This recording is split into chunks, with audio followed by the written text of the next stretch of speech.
थी वो। मैं 8 महीने की प्रेग्नेंट थी और अपनी डिलीवरी के लिए अपने मायके गई थी। माँ ने मुझे फोन पर बताया, घर के पीछे की तरफ जो खाली जमीन थी ना, वहां पर एक नया कमरा बनवा लिया है। इतने सालों के बाद जैसे ही अपने घर में कदम रखा, कुछ अलग सा लगा। माँ, ये घर के पीछे की तरफ नया कमरा बनवाने की क्या जरूरत थी? अरे बेटा, घर के पीछे दूर दूर तक खाली जमीन है। तेरे पापा को कई दिनों से लग रहा था कि यहाँ पर एक कमरा बनवा लेंगे तो ताजा हवा मिल जाया करेगी। अब तो ये सब छोड़ और चल जल्दी से दूध पी ले। माँ, मैं थोड़ी देर में पी लूंगी, आप सो जाओ। मैंने दूध का गिलास उठाकर उस खिड़की में रख दिया। पता नहीं कब आंख लग गई। अचानक से खिड़की के पल्लों के खड़कने की तेज आवाज आई। दूध का गिलास धड़ाम से जमीन पर आ गिरा। जमीन पर गिरते ही दूध का रंग लाल हो चुका था। मैंने खिड़की से झांक कर बाहर देखा। चारों तरफ धूप अंधेरा था। उस अंधेरे की तरफ से कुछ आवाजें आ रही थी, जैसे छोटे बच्चे आपस में खिलखिलाकर मस्ती कर रहे हो।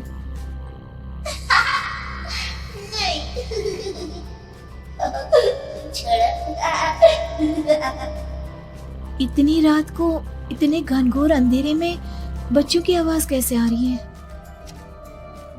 घड़ी में वक्त देखा तो ठीक 12 बजे थे। देखकर मैं सन्न रह गई। बुरी आत्माओं और भूतों की कई कहानियां मैं सुन चुकी थी। वक्त भी कुछ ऐसा ही था। ऊपर से मैं प्रेग्नेंट। सुना था कि ऐसे वक्त में अक्सर बुरी आत्माएं औरतों का पीछा करती है, तो क्या मेरे पीछे भी? पसीने से तरबतर बड़ी मुश्किल से, जैसे कांपते हाथों से मैंने उस खिड़की को बंद किया। जल्दी से जल्दी उस कमरे से बाहर निकलकर माँ के पास जाने के बारे में सोचा, लेकिन जैसे ही दरवाजे की तरफ पलटी, लगा कोई साया हवा की स्पीड से दरवाजे के सामने से गुजर गया। मेरे गले में अटक कर रह गई। मैं जोर से चीख कर माँ को बुलाना चाहती थी, लेकिन वो आवाज खुद मेरे कानों तक नहीं पहुंच पा रही थी। तो माँ तक कैसे पहुंचती?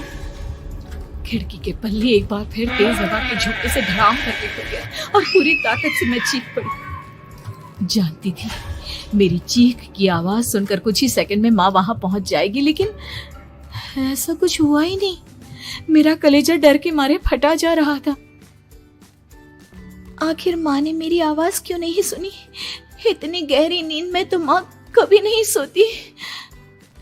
ठीक पीछे खुली हुई वो खिड़की।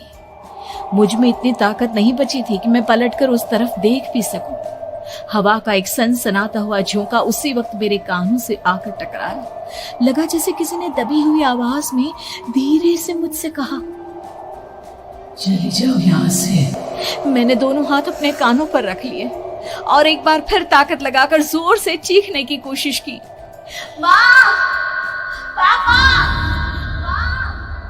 मेरी आवाज उस कमरे की दीवारों से टकराकर वापस मुझे ही सुनाई दे रही थी। जितनी ताकत के साथ मैंने चीखने की कोशिश की थी, कुछ ही देर बाद उससे कहीं ज्यादा तेज और दर्दनाक चीख मुझे सुनाई देने लगी। ये आवाज ठीक मेरे पीछे खिड़की से आ रही थी। वो आवाज मेरे कानों में पिघलते हुए लोहे की तरह गिर रही थी। उन आवाजों में हैवानियत थी। वो आवाजें किसी इंसान की नहीं है, इतना मैं समझ चुकी थी।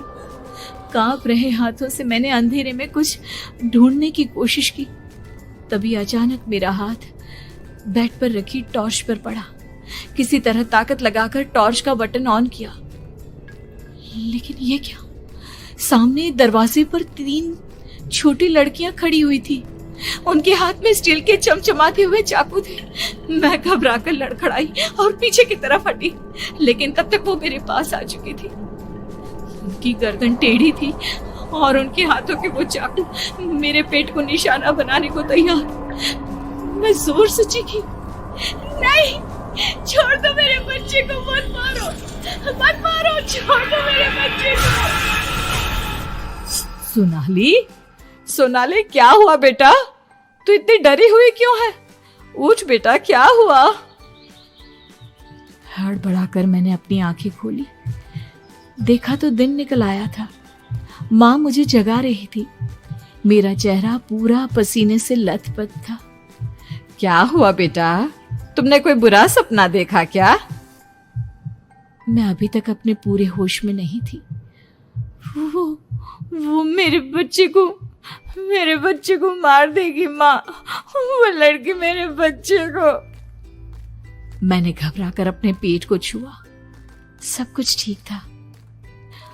और वो दूध जो रात को यहाँ पर गिर गया था, उसका रंग लाल हो गया था।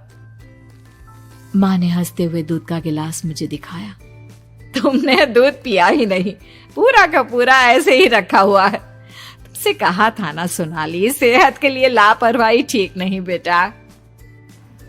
लेकिन मैंने तो सब कुछ अपनी खुली आंखों से देखा था। ये सपना कैसे हो सकता है?